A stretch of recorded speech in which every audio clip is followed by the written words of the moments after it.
I think, and this is industry wide, is that the biggest reason that they found that women leave construction, because it's one thing to get a woman in construction, but then how do you keep them there? And the biggest reason for leaving is harassment and a lack of respect. And I think everyone in that room that was there has experienced that in some form or another. You know, when we're talking about the construction industry being only 11% women, 76% of those are in the office and only 24% are in the field. And that means both either project managers like myself that are on site every day, and then even less that are actual tradespeople. Yeah. And I think it's dealing with that, almost that noise is what I like to call it. It's so draining because all you want to do is do your job and do it well. And instead you just have these, you know, you're alluding to kind of that older generation who doesn't understand it. And sometimes it's not, there's obviously the blatant harassment and I think everybody can recognize that, oh, that's definitely not okay. Yeah. But it's those subtle microaggressions, kind of those, and sometimes it's unconscious.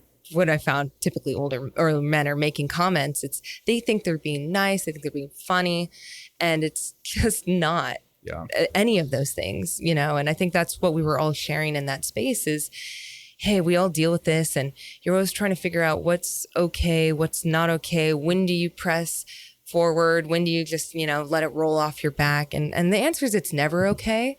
And I think it's really educating the entire workforce and having them understand that it's very frustrating to experience that. And, you know, just having open ears and that understanding and then that empathy. And it is hard because a lot of people have been in this industry for decades, and they're not used to this, you know. And I think we're kind of at that stepping stone, and maybe a lot of industries were here 30 years ago where they're trying to feel out, you know, as the older generation leave the industry and the new come in, there are going to be more ideas and more understanding of that, and hopefully we can bring up more diversity in that sense.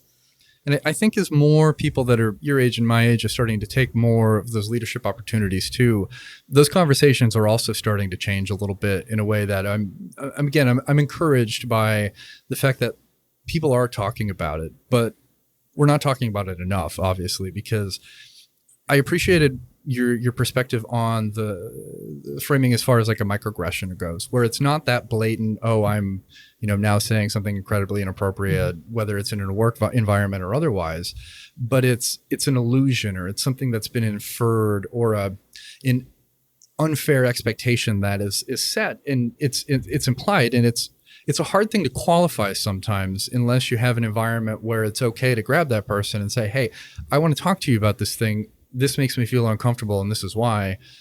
And if your organization doesn't back somebody when they do that, that's when people start leaving. That's when they step back and they go, this happened again. I talked to you about it, not in a way where I'm, you know, blowing up the world, but I'm trying to teach you. I'm trying to help you understand. And if you don't create those spaces, both within the leaders that are at your organizations and the people that work there, I can see why people leave. It's challenging.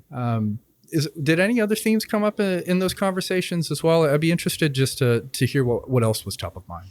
Yeah, I think you know, there's always I've talked about this with some of my other female coworkers, is the idea that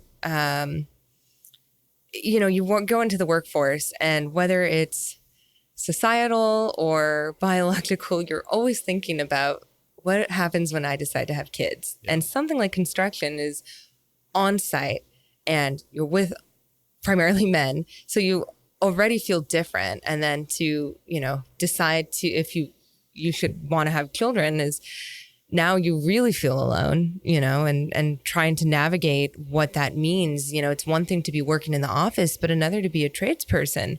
I mean, we need to bring in more women as we are losing, you know, all these senior workforce tradespeople.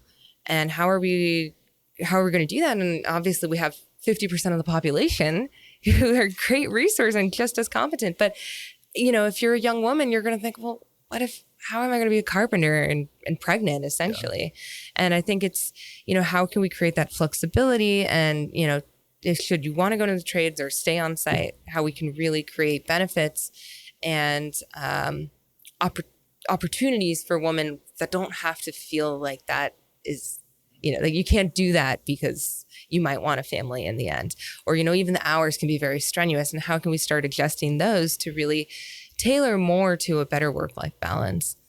I honestly, I couldn't imagine that situation. And as I've gotten older, I've had more colleagues who've gotten pregnant, and I've had friends who have been very candid about sharing feelings exactly like you're alluding to right now.